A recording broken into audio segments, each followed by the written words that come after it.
Kalau kita punya waktu banyak jamaah, mondok, sekolah, fokus belajar fikih runut. Dari mulai yang paling dasar, fikih mazhab, tanpa dalil yang pertama sampai akhir. Kemudian tahap yang kedua, mengetahui dalil dalam setiap masalah. Tahap yang ketiga, mengetahui khilaf dalam mazhab ini. Tahap yang keempat, yang paling akhir, tahap muqaranah, perbandingan mazhab dan menentukan mana yang paling kuat dari sisi dalil. Kalau ingin membangun fikih secara kuat, caranya seperti itu. Tapi apakah semua orang bisa membangun fikihnya dengan cara ini? Apakah semua orang jemaah? Apakah semua orang punya waktu yang banyak untuk mempelajari fikih? Jawabannya tidak. Yang punya banyak waktu untuk belajar fikih, silahkan belajar dengan cara itu. Itu yang dulu dilakukan oleh para ulama. Dari mulai fikih mazhab yang paling mendasar, ringkasan-ringkasan itu pelajari dari awal sampai akhir. Setelah tahap itu, tahap yang berikutnya, ketahui dalil-dalilnya.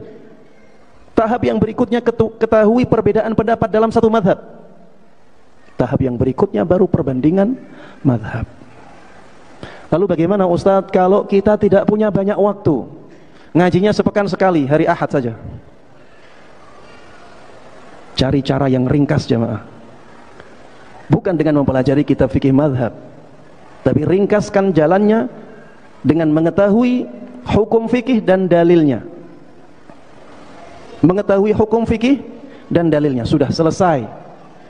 Kenapa? Karena sebenarnya buku-buku fikih itu tujuannya adalah mengantarkan kita kepada Al-Quran dan Sunnah. Tujuannya itu, tidak ada tujuan selain ini. Para imam madhab yang mereka inginkan agar manusia bisa beribadah sesuai dengan Al-Quran dan Sunnah. Kalau kita orang awam, tidak punya banyak waktu, belajarlah fikih dengan cara seperti itu. Apa hukumnya? Mana dalilnya? Sudah selesai. Belajar yang lain lagi. Tidak usah ini perkataan Imam Fulan, ini perkataan Imam Fulan, dalam madhab ini yang muktamad seperti ini. Tapi setelah itu kita sebutkan, tapi ini kurang kuat, yang lebih kuat adalah pendapat ini.